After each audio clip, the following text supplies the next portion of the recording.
Olá, Verdinho, Carol Costa aqui na área para falar sobre plantas, como é que a gente cuida das nossas queridas verdinhas, seja quem mora numa casa com um quintalzão, seja a pessoa que mora num apartamento, como é o meu caso, tanto para quem mora em cidades grandes, poluídas, metrópoles, quanto para as pessoas que moram no interior, num lugar mais sossegado, numa cidade pequena.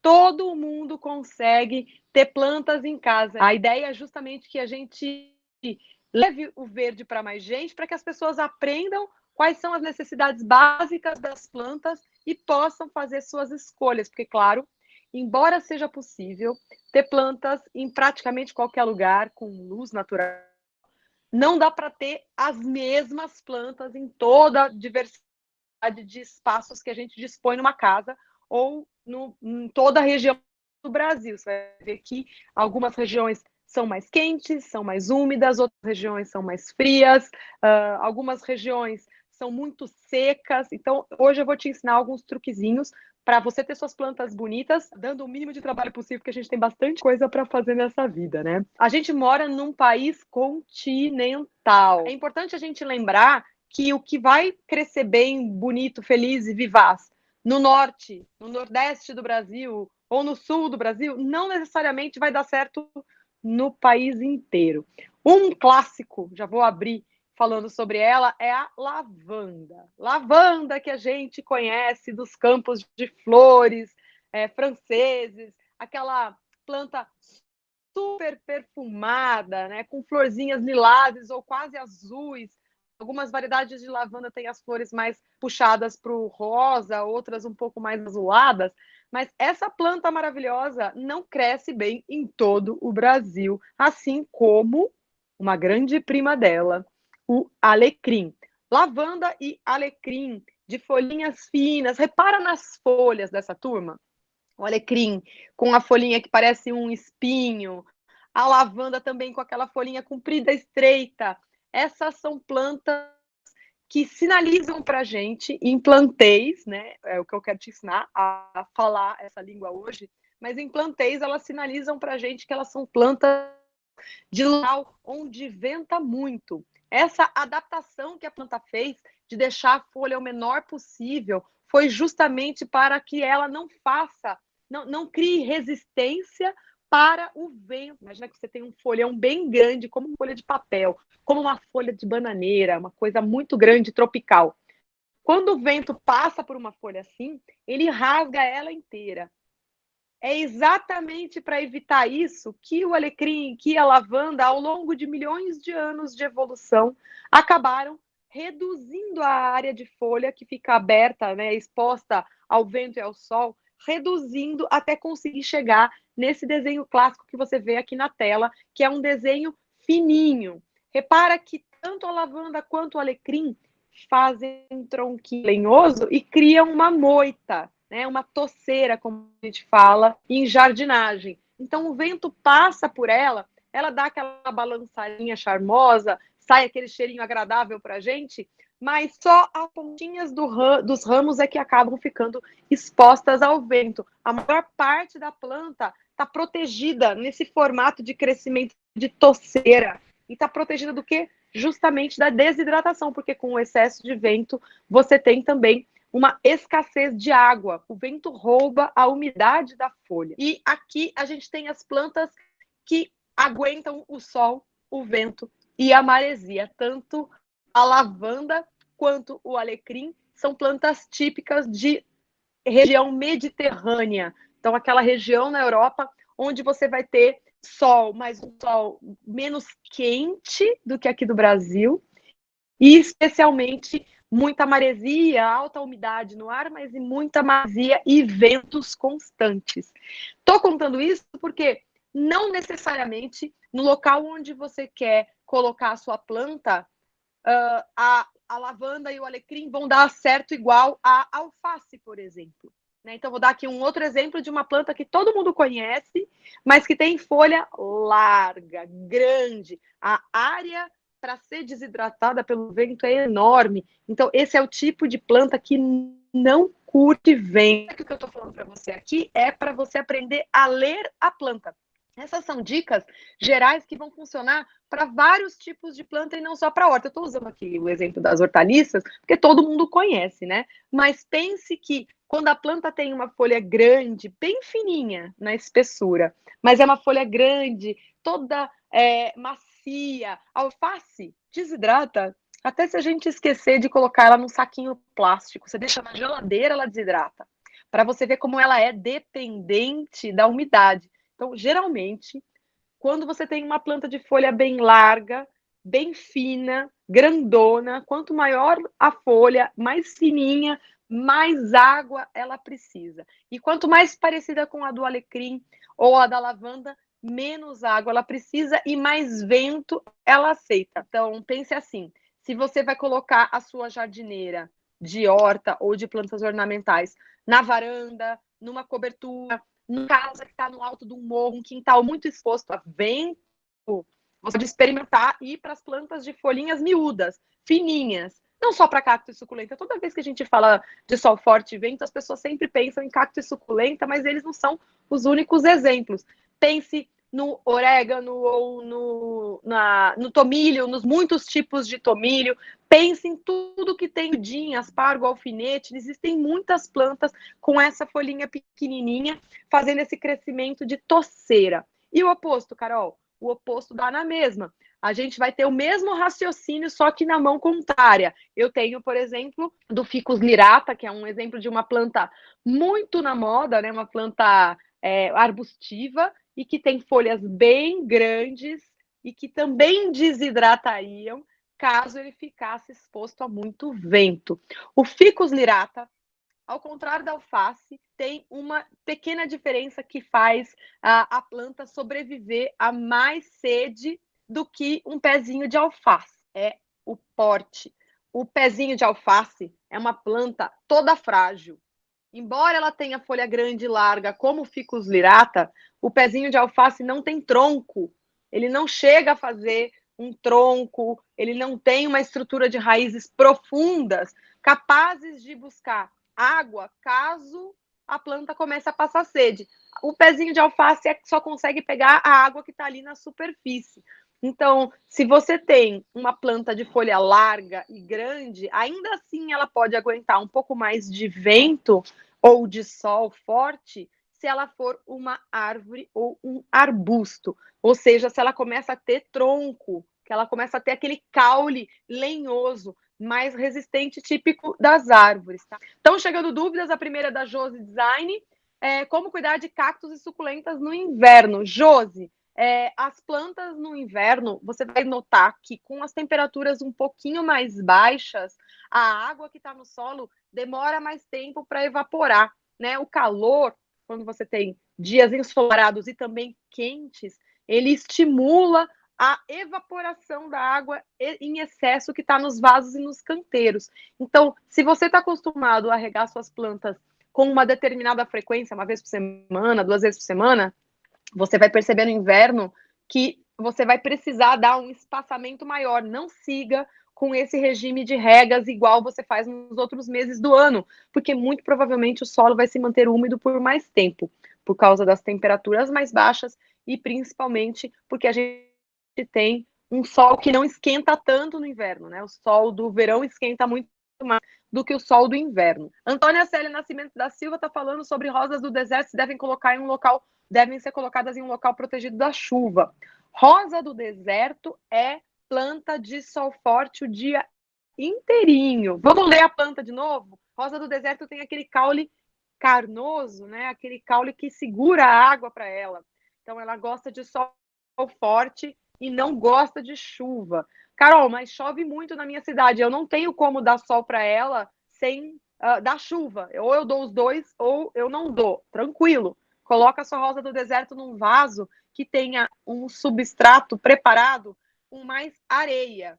Quanto mais areia você coloca na terra, até chegar ao limite de meio a meio, metade de terra, metade de areia, mas quanto mais areia tem, mais libera o excesso de água, menos encharcado ele fica. Pensa, mais ou menos na areia da praia, que a água do mar vem, molha a areia e no que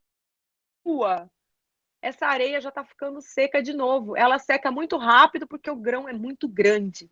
Então, se você coloca uma quantidade maior de areia no solo, não só da rosa do deserto, mas de cactos em geral, de outras suculentas, de roseiras comuns, roseiras, camélias, azaleias, essas lavanda, alecrim, essas são todas plantas que não gostam de solo encharcado. Então, se você coloca areia misturada ali no solo, você consegue fazer com que o excesso de água, seja das chuvas, seja da rega, vá para camadas mais profundas, ou se a planta está num vaso, vá para fora do vaso mais depressa. Essa é uma forma de manipulação na jardinagem muito fácil ao alcance de qualquer pessoa. Se você tiver dificuldade de comprar areia, nós estamos no meio da pandemia, né? A areia que eu falo é a mesma areia de construção, você vai encontrar na Leroy Merlin essa areia tanto na seção de jardinagem quanto na seção de materiais básicos, porque é a areia que se usa para construir também, né? Para fazer cimento e tudo mais. Então, se você tiver dificuldade de encontrar areia, você pode usar bandejinhas de isopor picada, pica bem pequenininho, quase invisível, né? Assim, ó, um quadradinho de nada, que você consegue usar isso aqui misturado no substrato, na hora que você estiver fazendo o vaso, tá? Ela vai ajudar, vai ter a mesma função de ajudar a escoar o excesso de água. Você está vendo aqui embaixo na tela um QR Code, né? Esse símbolo aqui embaixo, num quadradinho. Você consegue fazer doações de cestas básicas para famílias que estejam precisando em todo o Brasil.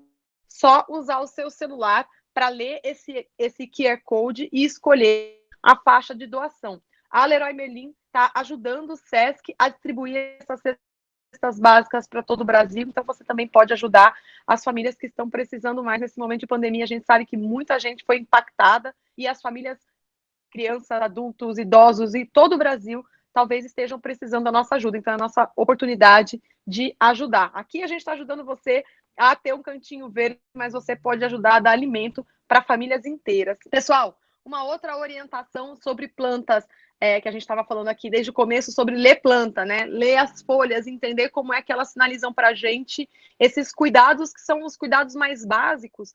Uma outra coisa muito legal é a gente prestar atenção que essas plantas de folha larga nem sempre têm a folha larga e seca, como a do Ficus lirata. No caso da dracena, por exemplo, a folha pode ser larga, mas ela é meio úmida. De novo, vamos ler a planta como um todo, né?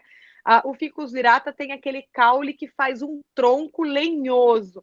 A dracena ou a pleumele, que é uma variedade de dracena, né, também muito popular, algumas pessoas conhecem por bambu da sorte e tudo mais, essas plantas têm o caule carnoso, ele não chega a fazer tronco, ele fica muito aquoso, tanto é que quando ela é vendida como bambu da sorte, eles conseguem manter a planta viva com uma estaquinha desse tamanho, tamanho de um lápis, crescendo na água, só porque a própria planta já tem lá dentro muita água. Então, se o ficus consegue aguentar mais vento e tem mais estrutura, porque ele tem um tronco, o mesmo não serve para plantas de folha larga, mas que não tenham um tronco lenhoso. Se você tem uma planta com as folhas largas e grandes e finas, mas que o tronco dela é mais macio, mais carnoso, ela é muito mais sensível a vento forte do que um ficus lirata seria, tá? Então, aí a gente já começa a entrar num detalhamento para você conseguir tirar suas próprias conclusões. A gente vê, inclusive, a sinalização de sofrimento da planta quando venta muito, quando aparecem áreas secas na planta, especialmente na pontinha. Um sinal clássico disso aparece em rafes, por exemplo. Rafes é o quê? Planta tropical, de folha muito larga e fininha. Uma planta que se usa muito em ambientes internos, que cresce muito verdinha e feliz, desde que não tenha vento. O vento deixa a pontinha da rafes toda seca. O vento faz essa mesma coisa com a jabuticabeira, por exemplo. Seu cacto está, desde que ele chegou na sua casa, num ambiente sem sol, passe para o sol, primeiro para o sol fraco da manhã, umas 2, 3 horinhas por dia, depois para um sol que pegue até meio-dia, dali algumas semanas vai passar para o sol que vai até umas 2 da tarde. Se você for aos pouquinhos, você pode perder a paciência, mas você não perde a planta. Não aparecem queimaduras, não aparece nada. Agora, se você pega o cacto que estava no banheiro, no escuro, e taca ele amanhã no sol, em um dia você mata a sua planta. Mesmo que ela seja de sol, combinado? Uma outra coisa que causa muitos problemas é a geada. Em várias regiões do Brasil a gente tem incidência de geada. Isso é bem importante a gente falar, porque você pode estar vendo queimaduras na sua planta que não tem a ver com a adubação, não tem a ver com a quantidade de horas de sol, tem a ver com geada. Se você sabe que tem incidência de geada na sua região, é bom ficar atento. Tem alguns aplicativos que avisam do risco de geada e, se você puder, ponha as plantas para dentro de casa antes do problema acontecer. Geralmente é na madrugada que isso acontece, então ponha as plantas para dentro de casa no final da tarde, que você reduz bastante o risco de geada, que é bem comum nessa época do ano. Aqui temos dúvida da Maria Vilela. Minha dracena estava linda e foi ficando com a folha seca. Não entendi até hoje. Maria Vilela, agora você já entendeu tudo. É porque realmente começou a faltar água no ar. Baixa umidade no ar causa esse ressecamento em planta de folha larga. O que a gente pode fazer para aumentar a umidade do ar? Não é só regar a planta, é pulverizar ela. Se tiver um dia muito seco, se você estiver sentindo a garganta pegar, tá um dia que seu nariz está sangrando, você está sentindo a boca rachada, o cabelo muito palha, dá uma pulverizada agradável, assim, um banhinho de chuva. Ó, só importante, pulverizar não é regar, tá? Pulverizar é dar um refresco, é como se você tomasse uma ducha num dia quente. Regar a planta é pela raiz. Mesmo que seja uma orquídea na árvore, é a raiz que você vai molhar. Isso que é importante. Pulverizar é só aumentar um pouquinho a umidade do ar, tá bom? A maioria das pessoas que quer começar uma horta, começa a horta sem olhar o pacotinho. Então, vamos juntos olhar o pacotinho de sementes. Veja só, no pacotinho de sementes, você tem informações sobre que tipo de semente você tem, se ela pode crescer na sua região e, principalmente, se vai dar bom ou se vai dar ruim na época do ano que você quer semear. Primeira coisa que a gente faz quando vai comprar alguma coisa no supermercado, alguma comida, é olhar a validade. Então, a gente vai fazer a mesma coisa no pacotinho de sementes. Na parte de baixo, ó, vocês estão vendo o pacotinho aí na tela, mas na parte de baixo do pacotinho, toda marca de pacotinho de sementes tem de trazer embaixo a validade, tá? Então, aqui tem uns códigos de barra que a gente não entende, umas coisas assim, mas tem lá, ó, válido até, e aí tem a data de validade, tá? O pacotinho que tá na minha mão, por exemplo, é válido até julho de 2020, ou seja, se eu não plantar esse coentro verdão, neste mês eu não planto mais, eu tenho poucos dias para semear, porque ele vai perder a validade, tá? Assim como não necessariamente uma comida fora da validade vai fazer mal, não necessariamente a semente fora da validade não vai germinar. Às vezes ela germina, mas é mais arriscado você semear fora da validade do que dentro da validade. Tem mais chance de dar ruim do que de dar bom, não é verdade? Você vai fazer um bolo com fermento vencido, pode ser que o bolo não fique tóxico, mas provavelmente não vai crescer tanto porque o fermento venceu. Entendeu a lógica? Depois que você checou que a sementinha está na validade, o próximo passo é olhar o mapa do Brasil. Às vezes, o pacotinho de semente tem um mapa desenhado, como esse que você está vendo na minha mão e na tela. Outras vezes está escrito, mas o mapa desenhado é mais fácil de entender a lógica. Na região azul desse mapinha que você está vendo, região mais seca no inverno e muito chuvosa no verão. É uma região que dizem que só tem 2 estações, né? E o inverno, para a região azul, é muito mais quente, as temperaturas são muito mais altas no mês frio, entre aspas, do que para o resto do Brasil. Então, no verso do pacotinho tem essa régua com os meses do ano. Esse mapinha que você está vendo aí na tela, por exemplo, está sugerindo que essa plantinha, a do pacotinho aí da tela, seja semeada na região azul do Brasil apenas nos meses mais frios. Você está vendo aí que na área verde do Brasil, tem mais bolinhas, mais meses pintadinhos, e na área azul tem menos meses pintadinhos. Significa que provavelmente é uma variedade que precisa de um pouco mais de frio e menos de umidade para crescer. Então, na região onde chove muito, a sugestão do produtor é que você semeie nos meses mais secos, não só mais frios, mas principalmente mais secos. Esta planta que está na minha mão aqui, que é um pacote de coentro, é o contrário. Ele está sugerindo que esta variedade de coentro verdão não seja semeada nos frios.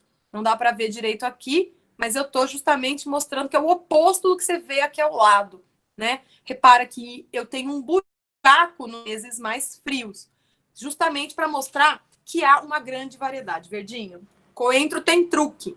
Para você fazer ele germinar com mais facilidade, quem nunca na vida conseguiu fazer o coentro germinar, você precisa dar uma apertadinha nele, para dar uma suave quebrada nas sementes, na cápsula de sementes. Isso chama, tire as crianças da sala porque é um palavrão, escarificação mecânica. Ave Maria, minha nossa, que nomão, né? Mas é para você dar uma suave estragadinha. Na mão é mais difícil, mas se eu apoiar em cima de uma mesa, tá aqui minha bandejinha, estão aqui os meus coentros. Se você der uma amassadinha, como se você tentasse dar uma quebrada neles, ó. Só de ouvir o tec, ó, ele se parte em dois, tá vendo? E assim, meio... sai um cheiro muito gostoso, inclusive. Só de você dar uma suave quebradinha nele, pode usar uma garrafa, pode usar a ponta da tesoura, ó. Opa, não fuja. Você já facilita a penetração da água. E aí, ó, agora é bem simples. Vou pôr aqui mais pro centro para você entender. A partir de agora, você vai colocar as partezinhas quebradas, ó, superficialmente na terra úmida. Quem nunca conseguiu fazer coentro crescer, agora vai conseguir, tá vendo? Ó, simples assim, tá vendo? E aí, qual que é o maior erro das pessoas? Elas fazem um baita de um buraco. Não faça um buracão, ó. Coloque terra superficialmente em cima da semente, como se você estivesse salgando a comida. Não é para você colocar um montão de terra, senão ela, que é um bebezinho, não vai conseguir germinar, tá? Pensa na semente como um nenê. Se tiver uma camada muito grossa de terra, ela não vai conseguir crescer de jeito nenhum, tá? Algumas sementes precisam de uma quebra de dormência causada por diferença de temperatura. Tem semente que a gente esquenta e tem semente que a gente esfria. Então, se no pacotinho de sementes está dizendo para você guardar as sementes na geladeira, é para quebrar a dormência das sementes, para ficar mais fácil de elas germinarem. Isso acontece com uma coisa que todo mundo conhece, voltamos à nossa amiga alface, tá? Então, se você tem sementes de qualquer variedade de alface por aí, já saiba que colocar o pacotinho uns dias antes de semear na geladeira, não precisa ficar sempre na geladeira. Você pode colocar o pacotinho uns dias antes de semear, deixar o pacotinho na geladeira, que quando você for colocar as sementinhas na terra, as sementes germinam muito mais depressa. Combinado? Uma dúvida também bastante comum que as pessoas têm é sobre o tipo de vaso. Qual é o tipo de vaso ideal para plantar? Quando as suas mudinhas estiverem começando a ficar com pelo menos isso aqui de altura, uns 3 dedos de altura, você vai ver que não dá mais para ficar na estufinha, né? Elas vão até bater a cabeça no tampo da estufa. E aí você tem 2 saídas. A saída número 1, para quem tem pouco tempo para cuidar de planta, é uma saída muito boa. Você vai abrir a tua estufinha e vai colocar palitos palitos de churrasco nas bordas. Pega palito de churrasco, parte ao meio, ó. Tá vendo? Palitos de churrasco partidos ao meio. E você vai colocar um em cada quina. Você pode colocar só 2 aqui no canto e fazer a sua estufinha ficar assim, ó, semi-aberta, que aí ela não vai encostar nas mudinhas, que já vão estar bem crescidas. Ou você pode colocar nas 4 quinas e cobrir a sua estufinha com um saquinho plástico. Daí é bem importante você usar aqueles saquinhos de supermercado que são transparentes, aqueles que se usa na feira ou para fruta, verdura, legume. Aqueles plásticos mais transparentes permitem a entrada dos raios de sol, mas mantém uma massa de vapor. É como se você estivesse tirando o nenê do bercinho e agora que ele virou uma criancinha, ele está passando para a caminha, mas é uma cama pequena, não é uma cama de casal de adulto. É uma cama pequena ainda, proporcional à fragilidade que aquela pessoinha tem, né? Aqui a gente está fazendo o mesmo raciocínio, é o mesmo, é igualzinho. Então a gente está crescendo o bercinho junto com o crescimento da própria planta.